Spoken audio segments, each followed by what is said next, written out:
Assalamualaikum warahmatullahi wabarakatuh. Berikut akan dijelaskan tentang gerak melingkar.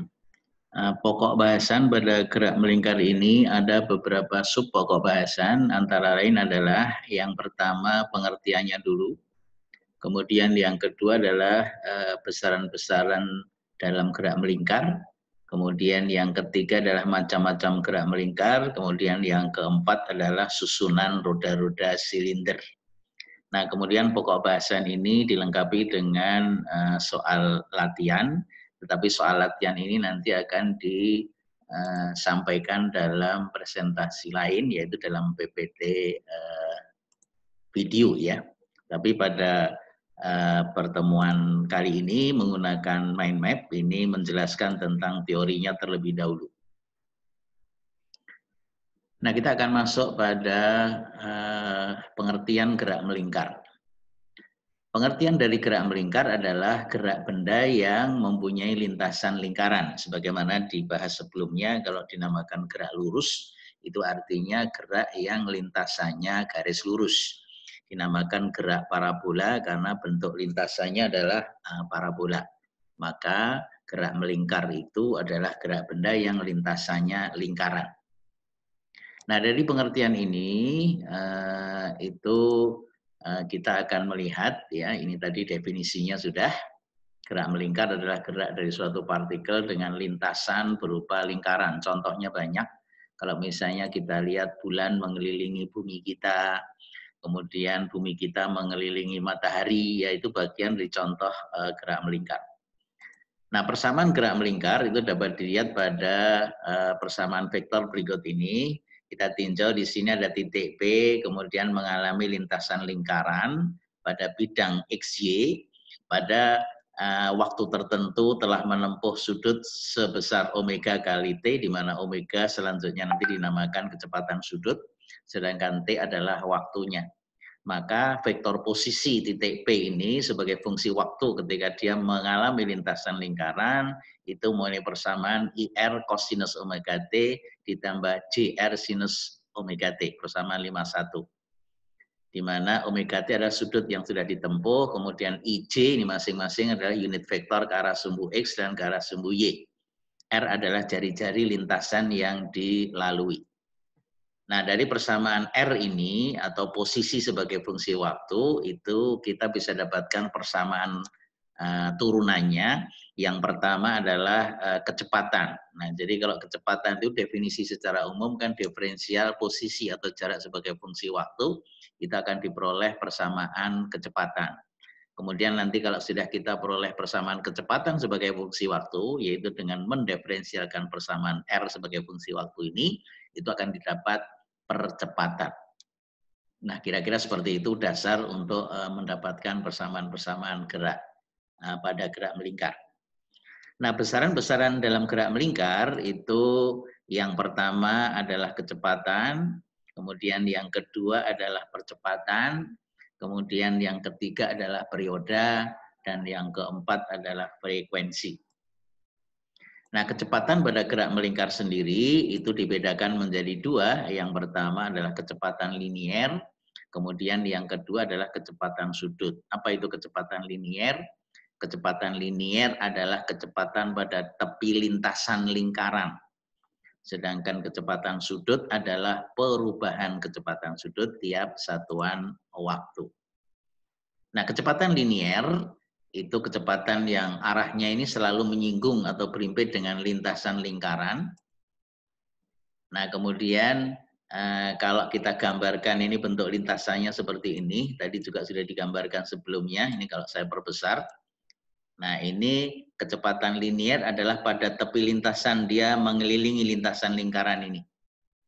Nah, itu dinamakan kecepatan linier. Nah, kecepatan linier ini selalu berimpit dengan lintasannya dan tegak lurus dengan arah jari-jari. Jadi kalau ini jari-jarinya, kecepatan linier itu pada tepinya. Jadi tegak lurus dengan R, dimanapun posisi berada. Nah, itu adalah kecepatan linier. Kemudian yang kedua adalah kecepatan sudut. Kalau kecepatan sudut itu terkait dengan sudut yang ditempuh tiap satuan waktu. Jadi kalau ini lintasan lingkarannya tadi yang kita gambarkan kembali. Jadi kecepatan sudut notasinya omega, yaitu sudut yang ditempuh tiap satuan waktu. Jadi sudut yang ditempuh itu berapa? Kalau dalam T tertentu ini kecepatan sudutnya omega, waktunya T, maka sudut yang sudah ditempuh sama dengan omega kali T. Nah, kalau kecepatan sudutnya itu notasinya omega. Nah, itu kecepatan yang kedua pada gerak melingkar. Nah, relasi antara kecepatan sudut dengan kecepatan linier itu dapat diperoleh dari diferensial dari kecepatan diferensial dari jarak sebagai fungsi waktu bersama 51 tadi. Jadi kalau kita diferensialkan R sebagai fungsi T menjadi V atau dr per dt. Jadi kalau ini kita diferensialkan, turunan dari cosinus itu akan menjadi sinus, ya. Kemudian turunan dari omega t omega. Kemudian ini turunan dari sinus itu cosinus.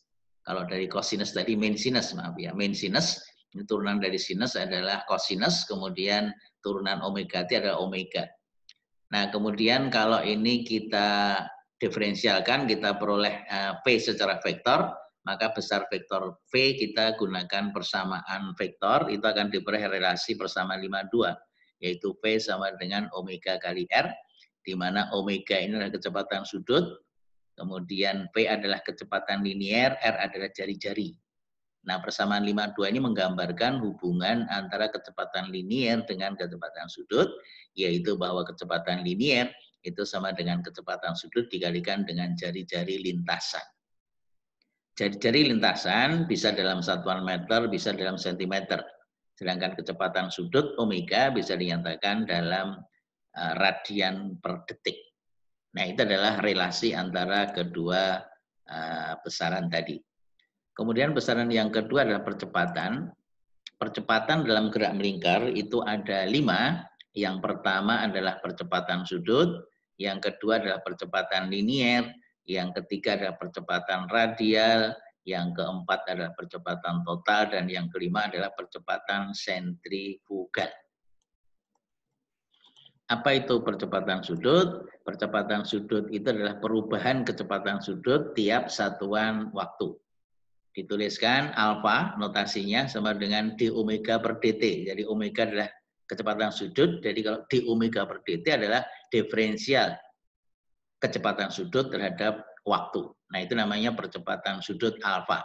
Jadi kalau ini lintasannya, alfa itu digambarkan ya perubahan kecepatan sudut selama dia mengalami lintasan lingkaran ini. Nah, itu adalah percepatan sudut. Kemudian yang kedua adalah percepatan linier. Apa itu percepatan linier? Percepatan linier itu istilah lainnya adalah percepatan tangensial.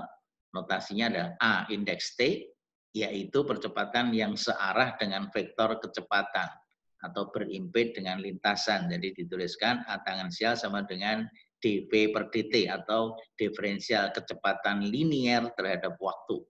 Nah, itu kalau kita kenakan fungsi persamaan umum dari persamaan umum dari gerak melingkar untuk kecepatan sebagai fungsi waktu, itu akan diperoleh R kali alfa persamaan 54.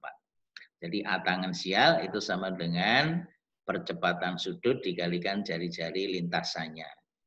Jadi kalau percepatan linier itu pada tepinya ini ya, mengelilingi lintasan lingkaran, percepatan sudut adalah perubahan sudut yang ditempuh dalam gerak melingkar.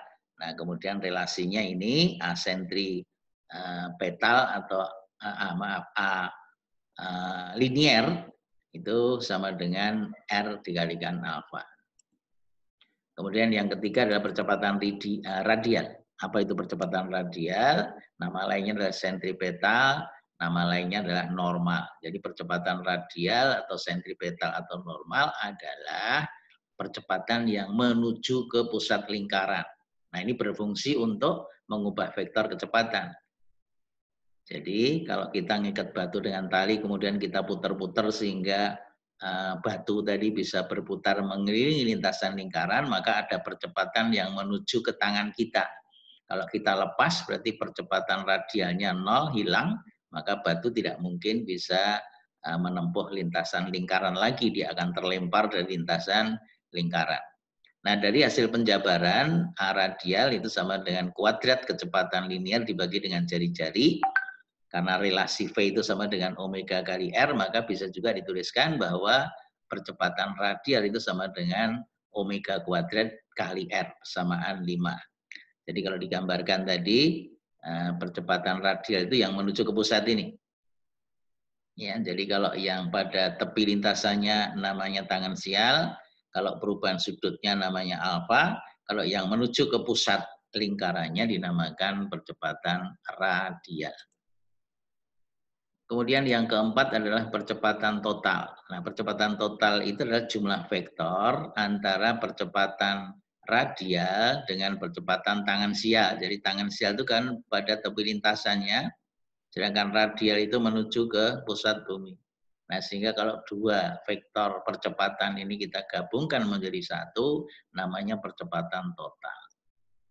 Nah, karena antara percepatan tangensial dengan percepatan radial itu selalu tegak lurus, maka jumlah vektornya memenuhi persamaan Pythagoras seperti pada persamaan 56, yaitu percepatan total itu sama dengan akar, ini akar panjang ya, dalam kurung A radial kuadrat ditambah dengan A tangensial kuadrat. Nah, itu adalah percepatan total. Kemudian yang kelima adalah percepatan sentrifugal. Apa itu sentrifugal? Yaitu percepatan yang dirasakan oleh partikel yang mengalami gerak melingkar atau bisa juga dikatakan sebagai percepatan reaksi dari adanya percepatan sentripetal. Jadi sentripetal itu adalah penyebabnya kalau dikaitkan dengan hukum Newton yang ketiga tentang aksi reaksi, maka percepatan sentrifugal itu penyebabnya. Ya, jadi sentripetal itu penyebabnya, sentrifugal itu akibatnya. Jadi ketika kita mengalami lintasan lingkaran misalnya, maka yang kita rasakan itu adalah gaya atau percepatan yang arahnya keluar dari lintasan lingkaran. Sedangkan yang menyebabkan itu ada gaya ke dalam atau percepatan yang menuju ke pusat, itu adalah percepatan sentripetal atau normal atau radial tadi. Jadi percepatan sentrifugal itu sama dengan minus percepatan sentripetal. Minus itu artinya arahnya berlawanan, tapi besarnya sama. Persamaan 5/7. Jadi kalau dinyatakan dengan kecepatan linier dan kecepatan sudut, maka percepatan sentrifugal yang arahnya keluar dari sini, gitu, itu sama dengan minus V kuadrat per R atau minus omega kuadrat kali R. Ini kalau dinyatakan dengan kecepatan linier. Ini kalau dinyatakan dengan kecepatan sudut omega.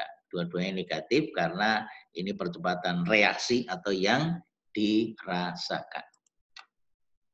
Nah, itu adalah percepatan. Kemudian besaran yang ketiga pada gerak melingkar adalah perioda. Apa itu perioda? Perioda adalah waktu yang diperlukan untuk melintasi satu kali putaran penuh. Jadi kalau misalnya bulan mengelilingi bumi, ya berapa periodenya? Namanya bulan, maka periodenya 1 bulan. Tepatnya adalah 29,5 hari. Nah, waktu perputaran bulan mengelilingi bumi ini itu digunakan acuan sebagai kalender yang namanya kalender Hijriah. Karena 29,5 hari, maka kalender Hijriah itu waktunya kalau tidak 29 hari, 30 hari. Karena yang setengah hari itu dimasukkan ke bulan berikutnya. Nah, kemudian kalau kita lihat bumi kita mengelilingi matahari, itu periodenya berapa? Waktu untuk sekali muter itu sama dengan 1 tahun atau 365 1/4 hari. Nah, itu yang kita kenal dengan kalender Masehi. Nah, 365 1/4 hari, yang 365 hari itu dibagi-bagi menjadi 12 bulan, mulai dari bulan Januari 31 hari, Februari 28 hari, dan seterusnya sampai Desember 31 hari, itu jumlahnya 365 hari. Nah, kemudian masih 1/4 hari, ya 1/4 hari itu kalau kita kumpulkan menjadi 4 tahun sekali menjadi 1 hari baru. Itu yang kita kenal dengan tahun kabisat. Nah, itu akan dimasukkan di tanggal 29 Februari. Ada di antara Anda yang ulang tahunnya tanggal 29 Februari, ya berarti 4 tahun sekali itu baru ketemu ya. Nah, itu perioda. Nah, persamaannya seperti apa? Karena perioda itu kan sama dengan jarak dibagi dengan kecepatan.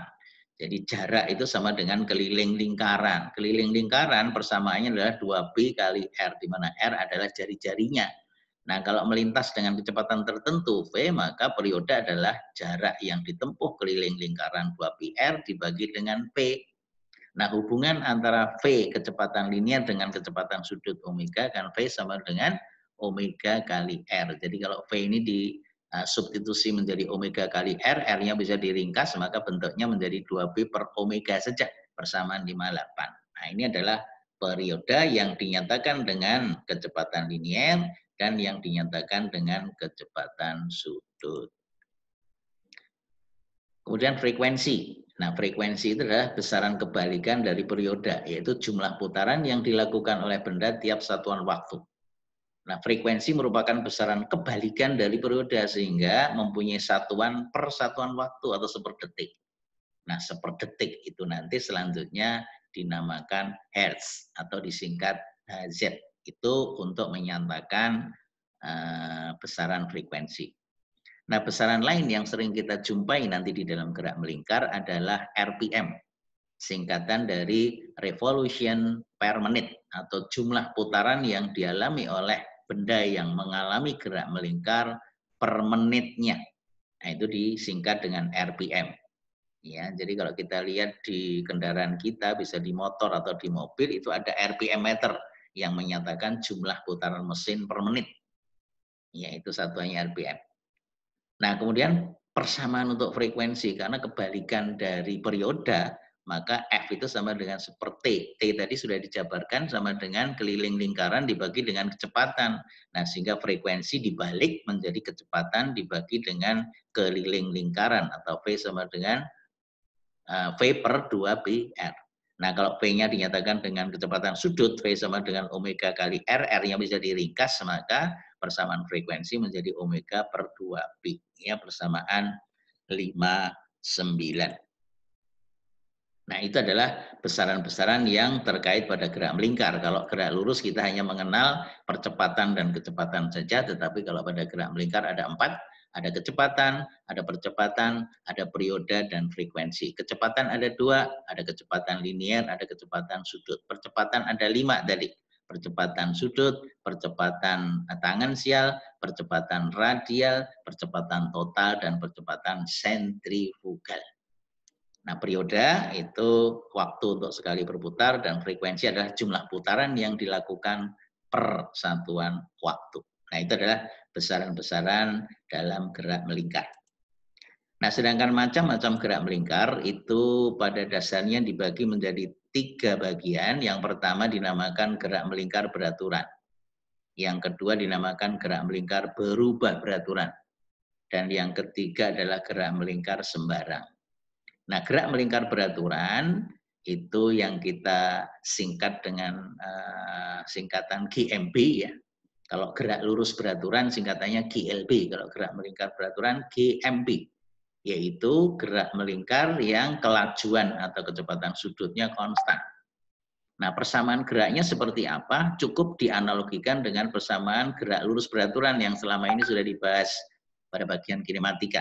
Jadi kalau kita lihat pada tabel berikut, kalau saya perbesar ya, jadi pada gerak lurus beraturan itu kan S sama dengan V kali T, di mana S adalah jarak yang ditempuh, V adalah kecepatan, dan T adalah waktu. Maka kalau kita tuliskan persamaan gerak melingkar beraturan seperti apa, hanya mengganti saja V kecepatan linear dibagi menjadi kecepatan sudut omega, T itu waktu sama, tetap untuk gerak lurus maupun melingkar waktunya sama, sedangkan S itu adalah jarak linear, itu menjadi jarak sudut. Nah, sudut itu sama dengan theta. Nah, sehingga persamaan gerak melingkar beraturan adalah theta sama dengan omega kali T, di mana omega kecepatan sudut, T adalah waktu, dan theta adalah sudut yang sudah ditempuh. Nah, itu jenis gerak melingkar yang pertama, yaitu gerak melingkar beraturan. Yang kedua adalah gerak melingkar berubah beraturan. Nah, gerak melingkar berubah beraturan itu dianalogikan dari gerak lurus berubah beraturan, hanya mengganti besaran linear menjadi besaran sudut. Nah, jadi gerak melingkar berubah beraturan yang disingkat dengan GMBB itu adalah gerak melingkar dengan percepatan sudut konstan. Jadi yang konstan adalah percepatan sudutnya. Nah, kemudian persamaan geraknya itu dapat diperoleh dengan menganalogikan persamaan gerak lurus berubah beraturan yang selama ini sudah kita bahas pada kinematika. Jadi kalau kita lihat pada tabel berikut yang saya perbesar yang supaya lebih jelas tulisannya gitu.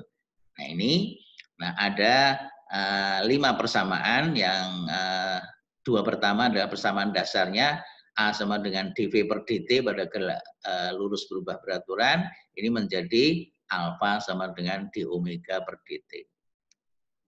Jadi kalau di sini percepatan linier, ini menjadi percepatan sudut. Kalau V sama dengan ds per dt pada gerak lurus berubah beraturan, maka pada gerak melingkar berubah menjadi V-nya omega, S-nya jadi theta, T-nya tetap, maka omega sama dengan d theta per dt. Theta adalah sudut yang ditempuh, omega adalah kecepatan sudut. Nah, kemudian dari 2 persamaan dasar ini, ya pada GLBB itu karena diperoleh persamaan kecepatan sebagai fungsi waktu dan jarak sebagai fungsi waktu. Nah, kalau ini kita terapkan pada gerak melingkar, alfa dan omega kita integralkan ketemu dengan omega sama dengan omega 0 plus minus alfa T. Di mana omega 0 adalah kecepatan sudut mula-mula, alfa adalah percepatan dan T adalah percepatan sudut maksudnya, T adalah waktu dan omega adalah kecepatan sudut akhir. Nah, kemudian S sama dengan V0T plus minus setengah T kuadrat, maka diterapkan pada gerak melingkar berubah beraturan, S-nya diubah jadi theta, V0-nya ini mestinya omega ya, ini omega 0T ditambah setengah AT kuadrat, A-nya menjadi alfa. Jadi kuncinya kalau ketemu dengan A diganti dengan alfa, kalau kita ketemu V diganti dengan omega, kalau ketemu S diganti dengan theta. Nah, kalau 2 persamaan ini digabung, substitusi T-nya masuk ke persamaan yang keempat pada tabel kedua, kolom kedua, maka akan diperoleh omega kuadrat sama dengan omega 0 kuadrat plus minus 2 alfa X ini mestinya theta ya. Jadi kalau di sini pada gerak lurus berubah beraturan, V kuadrat sama dengan V0 kuadrat plus minus 2AX atau AS, maka V-nya diganti omega, V0 berarti menjadi omega 0, kemudian A-nya menjadi alfa, dan X-nya menjadi theta. Ini mestinya theta ya, sama dengan ini. Nah itu adalah jenis gerak melingkar yang kedua, yaitu gerak melingkar berubah beraturan. Yang ketiga adalah gerak melingkar sembarang, yaitu gerak melingkar yang mengikuti fungsi tertentu, tidak memenuhi persamaan gerak melingkar beraturan maupun gerak melingkar berubah beraturan, berarti masuk di kelompok gerak melingkar sembarang. Nah, itu adalah macam-macam gerak melingkar. Nah, kemudian penerapan dalam soal sering akan kita jumpai dengan susunan dari roda-roda ya. Jadi kalau misalnya ada roda silinder jumlahnya bisa 2, bisa 3, bisa 4 gitu. Kemudian kita susun, maka roda-roda silinder tadi bisa disusun menjadi 3 macam susunan dasar. Yang pertama adalah sepusat. Sepusat itu contohnya apa? Ya misalnya kalau kita punya roda ya, ini saya perbesar dulu supaya lebih mudah. Nah, ini roda mobil misalnya, ini peleknya, ini bannya. Jadi kalau bannya muter sekali, peleknya berapa kali?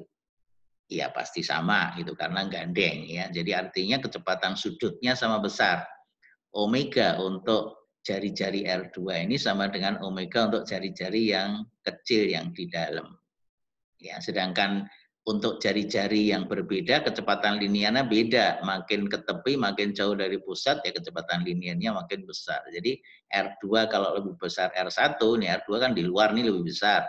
R1 yang di dalam lebih kecil, maka V yang di luar ini akan lebih kenceng atau lebih besar dibandingkan dengan V yang di dalam. Jadi bisa dibayangkan misalnya kita naik komedi putar nih. Satu orang di dalam, satu orang di tepi. Sama-sama sekali muter ya, sekali berputar. Maka lintasan yang dilewati oleh orang yang berada di tepi lingkaran lebih jauh, maka lebih kenceng kecepatan liniernya. Itu. Nah, itu adalah kalau susunan roda yang sepusat. Nah, yang kedua adalah kalau dua roda ini disusun secara bersinggungan seperti pada gambar ini. Ya, ini saya perbesar dulu supaya lebih mudah. Misalnya ini di dalam mesin mobil itu kan ada ini roda engine ya, kemudian ini ada yang AC, dinamo gitu, ini menyinggung begitu. Jadi ini bersinggungan. Jadi kalau misalnya roda yang gede itu muter sekali, yang kecil sekali bukan nggak? Ya enggak, tentu saja semakin kecil nih muter sekali ini bisa beberapa kali gitu. Nah, sehingga yang sama kontak pinggirnya ini gitu. Nah, kontak pinggirnya itu sama dengan linier. Jadi besaran yang sama adalah kecepatan liniernya V roda yang besar sama dengan V roda yang kecil. Sedangkan untuk jari-jari yang lebih gede ini R2 lebih besar R1 kan, maka omeganya lebih kecil gitu. Kalau yang ini kecil kan sudah berkali-kali muternya, jadi omeganya lebih besar. Jadi jari-jari yang lebih besar itu kecepatan sudutnya lebih kecil. Semakin gede jari-jarinya, kecepatan sudutnya semakin kecil. Itu kalau bersinggungan. Nah, sedangkan yang ketiga adalah kalau dihubungkan dengan sabuk. Ya, contohnya misalnya kita main sepeda gitu ya, atau sekarang lagi musim goes ya. Nah, ini misalnya goesan yang dipakai untuk menggerakkan roda belakang. Ini dihubungkan dengan rantai atau sabuk. Kemudian ini gear roda belakang gitu ya. Nah, jadi kalau ini kita puter sama, ya, jadi jumlah lintasan tepinya ini sama karena bersinggung dihubungkan dengan rantai ya. Jadi kecepatan liniernya sama. Jadi V2 sama dengan V1.